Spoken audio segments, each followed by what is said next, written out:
kidnapped. It Yes. wasn't we can't find her. No, they grabbed her from her mother. She was walking with her mother down the street in New York. So They wait a got minute. caught Let's on say footage. this. Let's say this. That wasn't staged.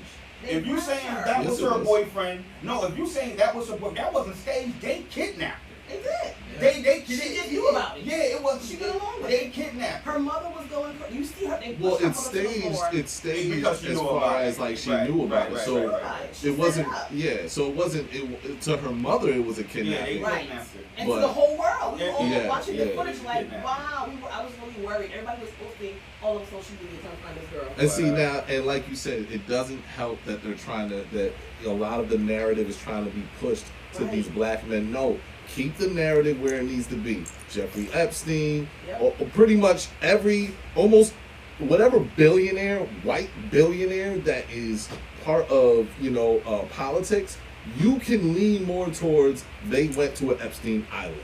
They're part of, they're profiting. Like, come on, man. Let's keep it in perspective. We're not going to start shifting and saying, oh, black men now are also at the head of human trafficking. No. Right. You know what I'm saying? That's not happening. But nevertheless, I wanted to go over what happened with Juice World last week, but we're going to do it this week. And I know in the world today, when you're a week behind, it's like, man, you old now. That's old news. Yeah, you know what I mean? But no, because it didn't go away. And I don't like talking about things because they're the trending topic. Right. And not only that, that all people's lives are worth more than that, especially when you got something this tragic. Absolutely. And you know what I mean? We're really worth more. Don't be surprised if we pop up with another episode talking about next year. We're Right. talking about, you know what I'm saying? Because these people mean that much and Yeah. they're worth that much. So And they need to keep hearing it. Absolutely. yes, sir. So we have with us, Justin, we wanted to bring you on because you are young and you're on drugs. And, no, I'm just playing. You're not. Total joke. No, totally joking. But but you are one of those kids. You're not one of those kids that's so far out of touch because you're just heads in the books, which is fine. You do your thing, like you out there chilling with some people or whatever. So you have a good perspective, and I think we adults talk so much about what we think it is. So I wanted to make sure that there's a young voice in some kind of way in our conversation today about hip hop, youth, and drug culture, because it all kind of meshes together. It all correlates. Would you say that? Would you say? Yeah, definitely. I think in the music we hear now as a youth and all the genders that youthful rappers are pushing now, definitely push some of the young kids in school to try some of these things. Not even just to start doing, but just to try them. I feel like they feel what the rapper or whatever is going through. So they can take that as an excuse to go and do these things. Like there's no repercussions. Oh, that famous figure's doing that. I like him. I want to be like him, so I'm gonna do this. There's nothing happening to him. I can see him on Instagram. He's living his best life. I want to be like that. So now they're trying these drugs, and we see the effects that's happening. But even after, because who was it? Little Pete that overdosed. Yeah, he overdosed back in 2017. That's really one of the first deaths that brought all this awareness. How old were you when you saw? Because he overdosed on Twitter, right? Yeah. So in front of everybody. There's a video of him popping the same. I forgot what drug it is. I'm not gonna say it, but there's a video of him popping numerous ones on the Twitter the day that he passed. And how old were you when that? 16, either 15 or Nah, 16. you must have been 15. That was 2 years ago, Yeah, right? so 15 or 16. 15 years old, and he already witnessed an overdose from one of his favorite rappers. Not even in person, just being on social media, you know what I mean? Just scrolling, and then boom, that video was there. Just random person just posting it. And when that happened, I spoke to a 13-year-old who also witnessed that. So already, that's already a problem. Right. The fact that these, when we were younger, the rappers that we looked up to, many of them were going through beef and ended up maybe dying through gun violence, which still is tragic. Right. But when it happened, it was like, whoa. Right. They're seeing this happen so much. And it's so easy.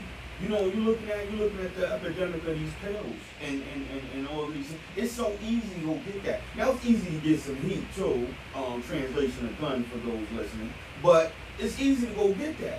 So, but it's much easier to go find some pills like any, for the youth, Y'all can run into one of your homies and Yeah, be like, yo exactly. man, pop me, give me a I couple of perks. I don't know if And it's popping off. I don't know if adults really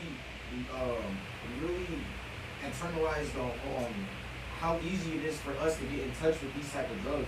Like for being in school, something like that is just a matter of I know this person, that person knows that person, I need this, you know what I mean? Yeah. And just as soon as you get that immediate connection, then that's how it starts. Would you say, and this is for us older heads, would you say that the drug culture, the talk of drug culture, drug use, because back in the day we were about drug pushing, you know what I'm saying? For the most part. For the most part, would you say that the talk of drug use was worse in hip hop culture in our time, or the same as it is now, or would you say it's worse now? I think it's the same. It's just that we have social media to now see it. Mm. The people in our time, the celebrities, they were doing it too. A lot of them, the musicians, the artists, they were doing it too. Yeah. They went to dose and had own drugs, but they were functioning drug addicts, so we didn't really know because we didn't see it on live. Now you have social media, like I said, who's watching it on social media? We Yeah. had that back then. I mean, Yeah. It's the same. I feel like it's a big disparity. I don't know. You feel like it's different? Yeah. Just in terms of the drug talk. So you say you feel like it's more I feel now like it's than it more was? now because it seems like, for the most part, every single mainstream artist today promotes drug culture. Yeah. I don't hear too many. Maybe it might be one or two.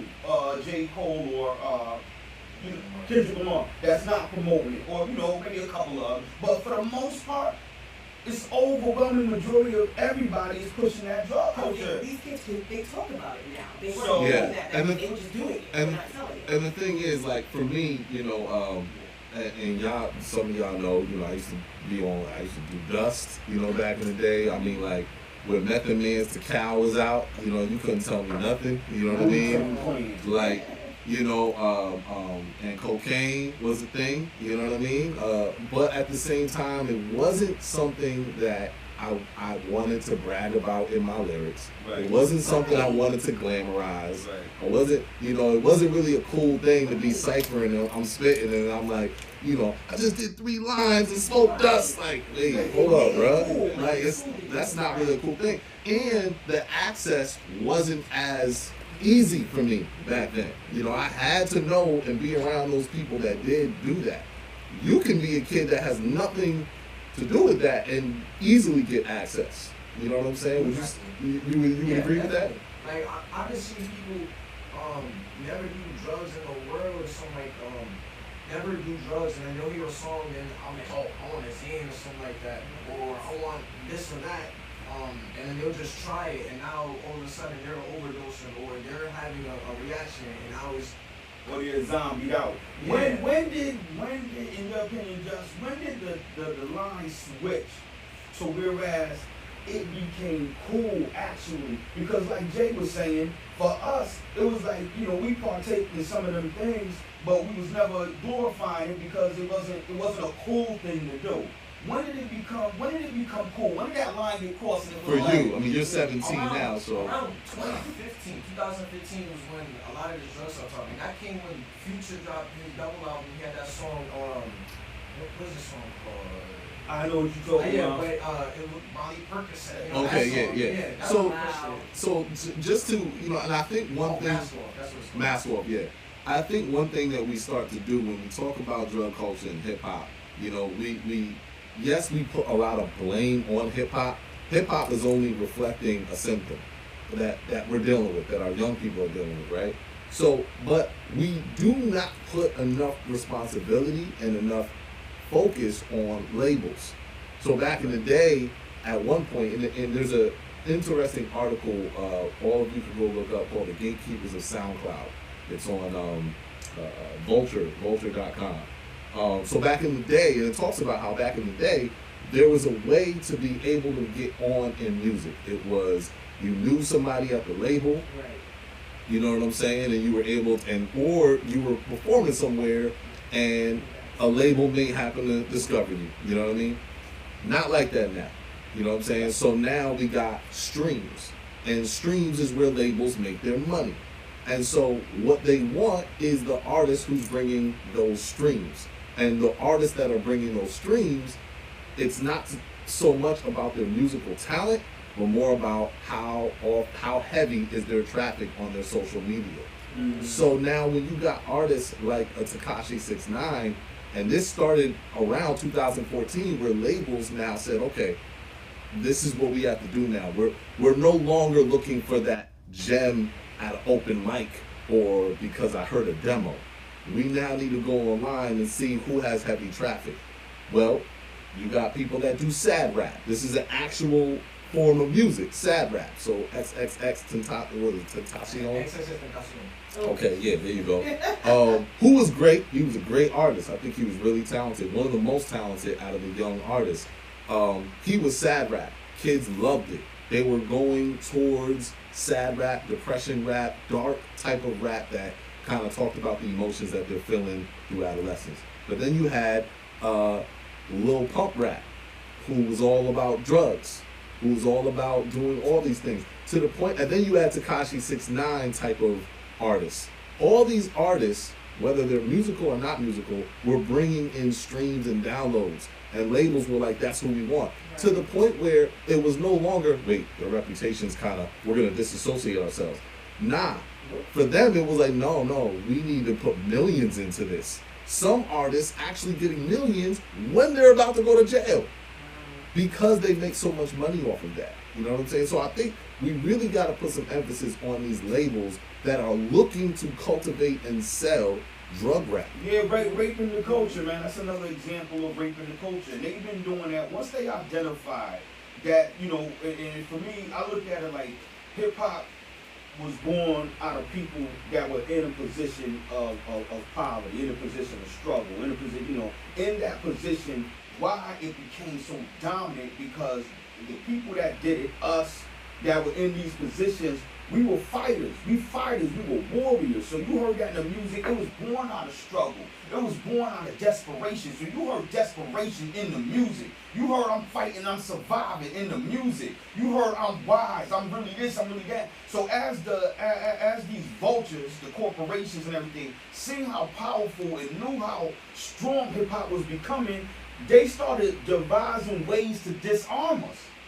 And I don't know. I don't know if I will say that from the very beginning of hip hop, I do believe hip hop was used to weaponize the masses and young people. I don't know if I could say that these labels today were like, hold up, let's find a way to disarm them from what we've been hearing in the 90s. No, not today. That has been set in motion. Right. You know what I mean? Like Willie Lynch said, it's going to do it. So you're going back from 80s. So I'm going back, you know, from back then to whereas, you know, the whole, because, you know, we talk about we can't blame the art, we can't blame hip hop itself. Not the culture. The culture, and you can't. You know what industry. I mean? Right. Yes. They make an environment that's conducive. So now, since back then, but see, back then how they weaponized it wasn't so much with the drug culture, it was put in the ignorant mentality of gangster rap and all. We gotta make that dominant. There's no more voices of understanding. There's no more voices of empowerment. We're gonna make gangster hip hop dominant. So that was the thing back then. So now as it took traction, I do feel that they sat back and said, oh, you see this? This is a thing. Let's push that. It's like subconsciously. We don't gotta think consciously no more. We know what we're here for. And we're gonna push this to the masses. We're gonna push this to you. And the reason why the corporations, real quick, really need to take a hard hit for some of these things is because you know you're dealing with youth. You know you're dealing with misguided youth. These people are adults that know money's one of the biggest influences and they know in that the world. The money is going to go into these artists. Especially, and then not only that, you pushing, most of them are straight whack. Yeah. Most of them are straight garbage MCs. They're not even MCs. No. They're saying nothing, and this is what y'all are pushing, and in turn, the younger ones are picking up even that mentality. I want to stay in the vein of corporations real quick, and I wanna. This is important. I was looking at. They know music is therapy, so they're using that. Absolutely. Response music all over the world. Why are they pushing something that they know doesn't have a good message? Children are so impressionable at those ages. Absolutely. But then I also blame the homes. When did our children become such followers? Like, just because you hear it don't mean you have to do it. And I blame that on home. I never followed trends ever growing up. So before I never did things because my friends were doing what the music said to do. Never. I wanna just touch on one more thing about corporations, and then that's where I want to go into the homes and into what's going on in our community to create this, you know, this desire. So for corporations, and I think that this was really interesting when I was researching this. We have to be mindful that these corporations have a lot of ties to prisons and people who own prisons. And when I was looking at the 6 biggest corporations of media, right, which is National Amusements. If you don't know National Amusements, the subsidiaries of National Amusements is Viacom.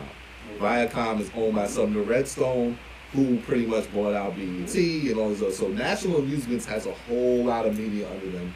Disney, Time Warner, Comcast, News Corp, and Sony. Okay, those are the 6 corporations that own majority of the media. Just to keep in mind and keep this perspective that in the 90s there was over 65 of these. Now there's only 6 because people knew we need to monopolize on this media, because if you control the hand that rocks the cradle, you control the world. We can control how we think, how you think. These are influential corporations on culture. So for those who try to go just to the home and dismiss the responsibility on these corporations, don't do that. This is the reason why independent media is so important, right? So now these are the 6. Now, the largest holder in corrections corporation of America is Vanguard Group Incorporated. All right, Vanguard Group Incorporated. Interestingly enough, Vanguard also holds considerable stake in the media giants that determine the country's culture. So Vanguard is also the 3rd largest holder in both Viacom and Time Warner. Right? Vanguard is also the 3rd largest holder in the CEO of the GEO Group, whose correctional detention and community reentry services boasts 101 facilities, approximately 73,000 beds, 1,800 employees. So they own prisons. So we own prisons and we own media. All right? And it goes further. The number 1 holder of both Viacom and Time Warner is a company called BlackRock. BlackRock is the 2nd largest holder in Corrections Corporation of America. Now, 2nd to Vanguard. Now, if anybody missed any of this, if you don't understand what my brother Jay is breaking down, and this is what Moving Target is, this is what Moving Target does. So if you don't understand what he just broke down, you need to hear it 2, 3, 4 more times again. Make sure y'all go to our YouTube, because what he just broke down is significant. It's very significant. You can't tell me there's no. That's a connection out of this world. Absolutely. Wow. Absolutely. And so we really got to dive into who these corporations are, and then at the same time support the independent media that's away from that stuff. You're definitely in cahoots, man. You can't turn a blind eye to what was just broke down. Wow. If you do, you're a fool. Yeah. So I want to shift over to the homes, though. So that's the corporations. We know, and we could do more research into that. Go look it up. Go look it up. But we do know that one thing that we have a lot of control over is what's going on in our community and our homes. You know what I mean? So Justin, I'm bringing to you. What do you, outside of the music being an influence, what do you think is also influencing young people to just indulge so much more now in drugs? I don't know. I think one big major role that's playing into it would be like peer pressure. But that's something that I've always been around. You know Always, yeah. But one big thing that's going on right now is the opioid thing. And that's like cough syrup. And so I would say the ease of access is causing most of these kids nowadays to just do this. Just the easy access and the amount of peer pressure that it is, you know? So you got young people going through their young things, right? Yeah, it's like but then easy access to something that's going to help them escape it. Yeah, exactly. Yeah. Not only that, and too much freedom. But you see, this thing has been happening, like we said. I think it's the same way it was for us back in the day. Mom was breaking her back trying to work to put food on the table. Pops is in jail, out there selling drugs, drunk, something like that. We're talking about, we're just talking about these conditions that live in our community, which hip hop was born out of. Mhm. You understand? Back to the connection, you know what I mean?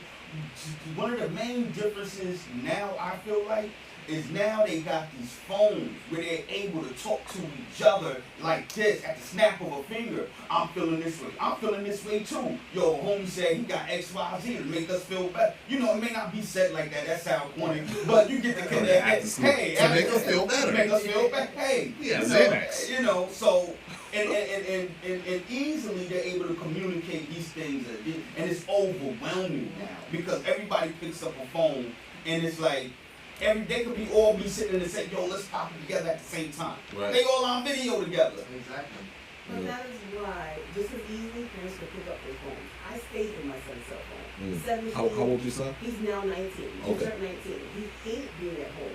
I would take his cell phone in a minute. Let me see that phone. I'm going through his text messages. I'm going through his social media. I'm checking his inbox. I had his Facebook password. Moms and dads need to get into these kids behind. I knew coaching when he started going to football practice. I got your coach number. I'm calling him to confirm that that's where you're going. And then I want to know what time it's over and what time you're coming back home and who's bringing him home.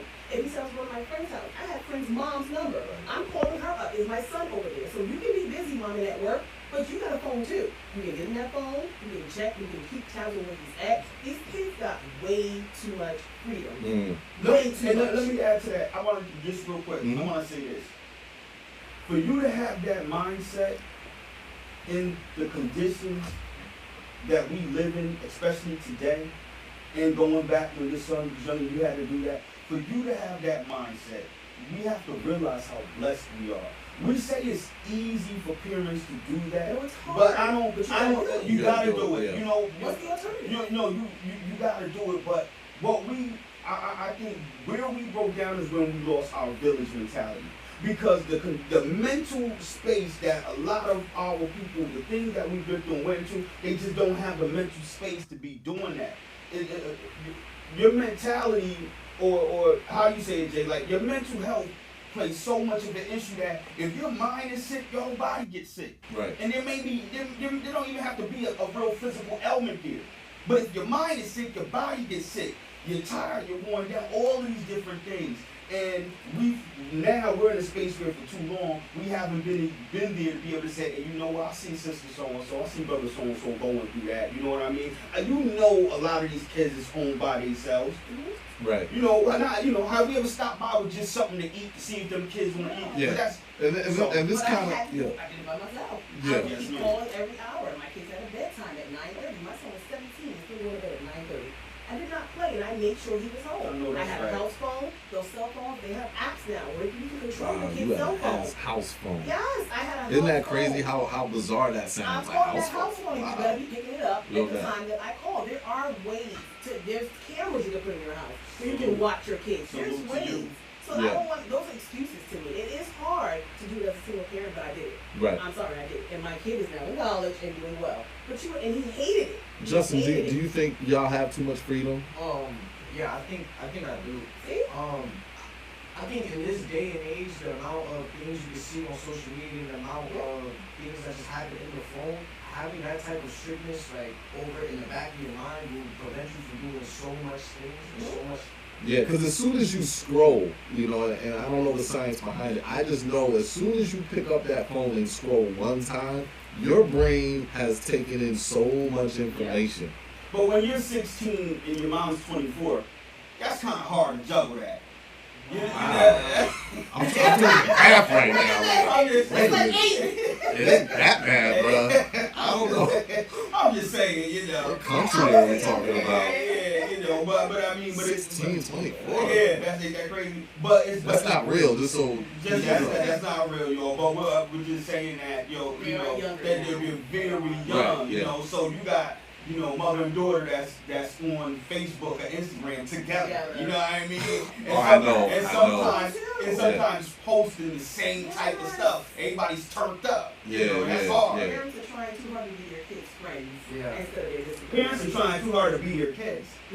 They're missing out. They're missing out on it, and it's like, get out the way. You're having too much fun. I was supposed to be having Yeah. fun, but I had you. I twerk better. Like, Yeah, I can twerk with a cigarette in my mouth. Oh, that's And terrible. don't drop So no ashes. here's something that I was thinking about in regards to this. You know, crack epidemic was terrible, right? It was a terrible. Had so much repercussions. But there was still a campaign out there, not a real campaign, not very authentic. We already know how it was birthed. Good old Nancy Reagan, you know what I mean? Yeah, like say no to drugs and all this other That stuff. too, what happened Just to say that? no. That's failed. Well, it failed miserably, but also the way that was conceptualized was just not good. Like it didn't come from. It was disingenuous, you know. But right now, we don't see no campaigns against this. So would you say that this is worse because of that? That this is worse than the crack epidemic? Absolutely, because this is money again, big businesses. You show who these people are connected to. So it's big business, and I'm gonna say this: it'll always be a race thing. It's not always about a race thing. This is about money. And they don't kill because you got these corporations, a lot of these Caucasian people that look at other Caucasian people and be like, look, that poor white trash either gonna go here or they're gonna go there. They about their bread. You know what I'm saying? They about their money. So anybody that's caught in this lower level, what they would consider poverty line or below whatever the level's called, money level, well, whatever status you're on, that's what they care about. Yeah. It's about that money. They're gonna try to trample us and they're gonna push us because it creates money. We're gonna open up the phone line just for a few minutes. 203 562-9430. 203-562-9430. Call us up. Join in on the conversation. What do you think about the drug culture and the youth today, specifically even in hip hop? So, to Grace, what's the commercial you're referring to? Remember it's 10 p.m. You know what you're looking at. Yes. Yeah. That was awesome too. Yeah. It's telling parents, make sure you check on your kids. Yeah. We There need was. those kind of small minded. Well, these kids are not That's watching TV. A lot of the youth don't even watch TV. They all That's on true. their phones. So where would we put these? It have to pop up across your phone, pop Yeah. up across your tablet. Like you're watching whatever, and then the dog just walk across the screen. Say no to drugs. Yeah, something. Justin, do you think a really strong push to anti-drug? Justin's looking at me like, man, listen, Yeah. ain't nobody hearing It would that. help. Do you think it would help? To an extent.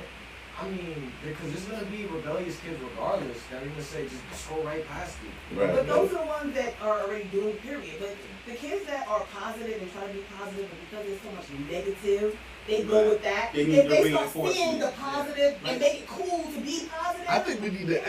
I think y'all need to also. I feel like more and more because y'all get so much information, so much raw information straight up to your face, whether it deals with drugs, sex, violence. We need to, as adults, and even with my daughter, we need to be mindful that we're, number one, in their phone, knowing what they're looking at, but giving you the facts and the reality behind, okay, you want to do this, just know this is exactly what really happens to your brain. That's right. This is what happens to your body. That's right. This is what you end up in. This is your brain. This is your brain on drugs. You know what I'm saying? But we got to go further now. We got to be like, this was Mac Miller. Right. And this is what Mac Miller did on drugs. And this is how we ended up. Like, we need to bring it that real to him. I think another reason us kids are so easy to get on drugs is that we're going through our regular youthful problems, right? Regular teenager things. And we see like these adults that are going through their own personal problems and they're using these drugs as an escape. And we try to correlate the two. Like, if our teenage problems that come with everybody are the same problems that these adults are having, you know what I mean? Like they're the same type of intensity when they're really not. We're just in our feelings about, our friend just left or something like that. So now we think we're in the same situation as this rapper who's down $100 in debt or something like that, you know? Right. And who might not even be, but this rapper might be 21, 22 years old. Exactly. They're talking about some real life stuff.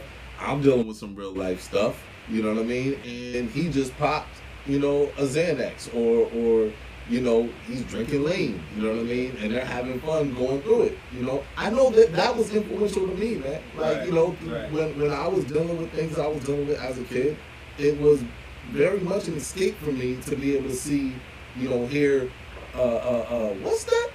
Smoking. Yeah. You know, Method Man, to Cal. Yeah. And I'm like, oh man, I'm zoning out. I'm gonna escape. You know what I mean? No anti-drug campaigns ever influenced me to not do it. And me either. And I would, that stuff had me walking like I was stepping over stuff. I said, never again. I think subconsciously it does help. You may not realize it. But if it's I consistent, do, if yeah. it's consistent and you're seeing it consistently, regardless of you're taking that in, you know. Yeah, no, don't get me wrong though. I don't think that getting rid of it was a good thing, you know. But at the same time, we know why it was brought here. It wasn't necessarily brought here to really stop that. It was, you know, No, it was a political. It was a total contradiction because they were literally taking part in it being brought here.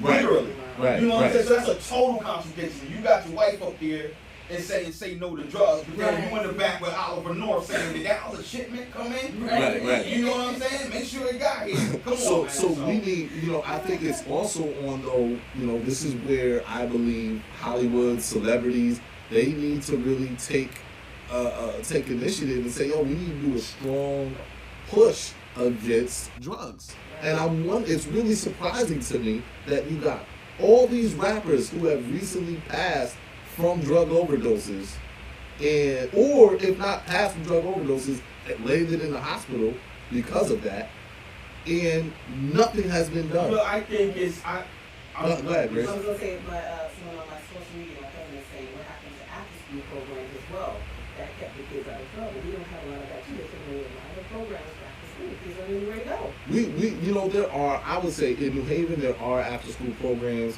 but unfortunately I feel like many of them are geared towards like 13, 14 and under. Right. I don't believe Nothing there's a for lot of older. programs for 15, 16, 17. That's a whole different beast. And then they're expensive for the parents. So a lot Oh, of people can't absolutely. afford them. Right. Where their kids going. Right. Home, where they're by themselves. Right. Sure. So, just some takeaways for, because we're about to wrap up soon, but just some takeaways that I want people to really walk away with from this show. Number one is, like, we have a young person here who's letting it be known, look, there's a lot of stuff we're taking in, which means talk to your kids. Yeah. Being strict goes a long way in the kid's life. Yeah, That leniency really does play a That's toll. them up. yeah, The cool moms, you know, the cool dads, that stuff really goes a long way. yeah. Hearing this from the youth. Yes. But Thank you. yeah, and they're gonna be mad at you. They Oh, are, you but man, so what? My mom's heard you on My radio. mom's listening right now. She's gonna text me right after this. Oh, Right. She makes a good kid. A Good lot job, of Mom. you gotta understand that us as your parents, we have no ulterior motive. We want the absolute best for you. So you gotta understand as youth that we are truly your best friends. Because I don't want nothing from you except the best. Yeah. And at the same time, as parents, not only do we have to know what they're taking in, but we have to know what we're taking in. Right. And we have to be mindful of our own mental health Right. and make sure that we're creating that space for them. You know what I'm saying? Because if we're toxic and the kids feeling toxic and it's just a toxic environment, I'm going to do what I got to do to get out of this toxicity. You know what I'm saying? Never enough time. And then another thing too, man, is again, let's hold these corporations and these celebrities. I don't care. Yo, listen, hold them responsible, hold them For accountable. whom much is given, much is Absolutely. required. Absolutely. No, they're not the solutions, Or the source. but best believe somebody is listening to there's a kid listening to Lil Pump before he listens to Mom or Dad. And these artists got a lot of power. They gotta be held accountable. They got They gotta do platforms. better. They got Absolutely. big platforms. Except Megan Thee Stallion. She good. She She's good. garbage. No. I love Megan. She's I garbage. was quiet in the beginning. I love She's Megan. garbage. Y'all Who gonna handle me? Who gonna handle me? Hey, I appreciate y'all coming through. Justin, I appreciate you coming through. The fight is not over. We do have an epidemic on our hands when it comes to drug culture. So let's stay with it. Let's stay diligent. And tune in next week. We got some big changes that are going to be happening for Moving Target. Not going to mention them yet, but they're really great. And the podcast of Moving Target, not just radio, is starting back up in the evenings in a couple of weeks. So, yeah, be mindful of that. We got you. Grace and Stallion, thank you for coming through. Oh, All right, 94.3 WYDC, Middle of the City. Peace.